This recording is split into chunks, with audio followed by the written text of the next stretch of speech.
I'm going to read to you tonight from Lark and Termite. I'm going to start with a section of Corporal Robert Levitt's part of the book. This is the end, actually, of his first section of the book, and it takes place July 26, 1950, in Chuncheon Province, South Korea. He is helping to evacuate some South Korean villages in the wake of the North Korean advance, very much aware that his child is about to be born in the States.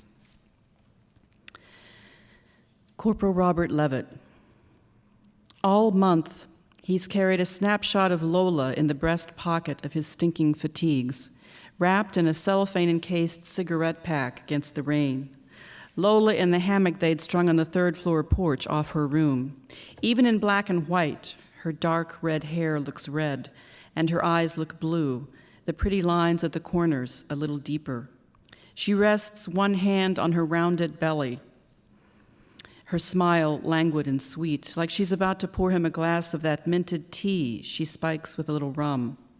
This morning when the platoon hurriedly pulled out, the new replacements stumbling and nervous, Levitt missed the carefully flattened cigarette pack and Lola's picture.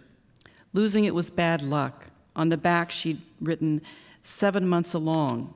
He'll be hearing any day. He's glad about the baby.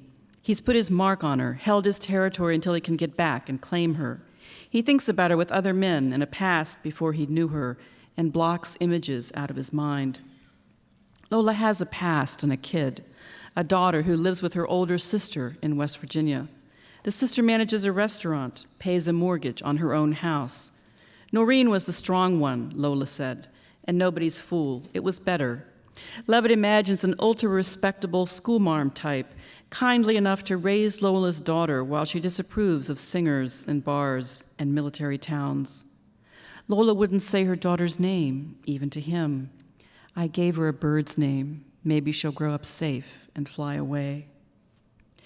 Rural hamlets here are derivations of one another, dirt track villages of shabby wooden buildings.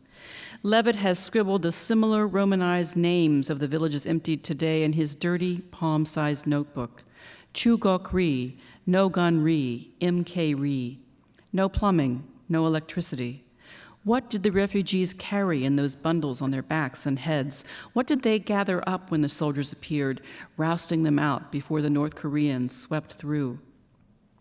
Intelligence warned some carried ordnance and mortars to North Korean units. If they did, Levitt thought, they were North Korean infiltrators. He'd heard South Koreans speak among themselves and understood enough to know that most of them hated the North. Whole villages emptied at news the NKPA were closing in. They were considered bloodthirsty puppets of the Red Chinese, and their readiness to slaughter civilians was legendary. I wanted to explore the lives of these egomaniacs. And when I told my editor that I was writing about Frank Lloyd Wright, he said, great, we'll do a box set, The Great Egomaniacs of the 20th Century. Tonight, I would like to introduce you briefly to one little chapter from this book. And I've told the book in reverse order so that we can reflect on relationships. You know, you fall in love with somebody and they're the most wonderful person in the world, they're dynamic, it's dramatic, it's wonderful, you're swept away. But then maybe, if you're not lucky, things sour. So I was able to start with Frank Lloyd Wright's last wife. He had 3 wives and 1 mistress over the years in succession. And then kind of winnow my way down backwards.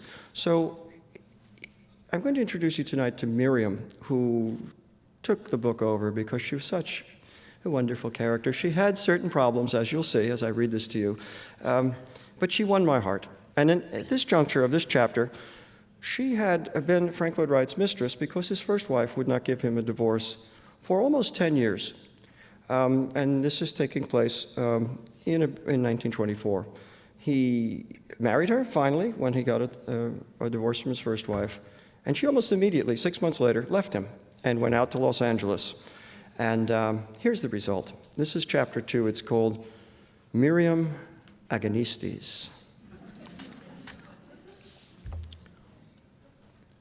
None of the doctors could help her in Los Angeles, or the provincial outpost of San Diego either.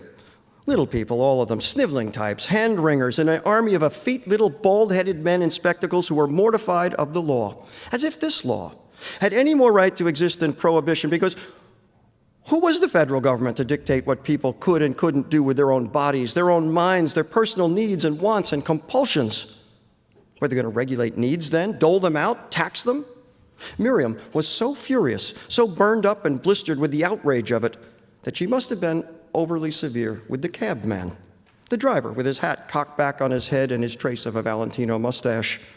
Because when they got to the border at Tijuana, he stopped the car, turned round in the seat, and demanded payment in full. Insolently, out of insolent little pig's eyes. "This is as far as I go," he said, and she couldn't place his accent. She was immovable. She felt her face concretize, the pores sealing up, the muscles round her mouth and eyes going to stone.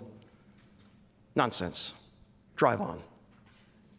There was a customs man standing off to the left of the car, a slouching, congenital idiot with a lazy eye and bad teeth, and he'd already showed them his smile and waved them on. No searches here, no passports needed.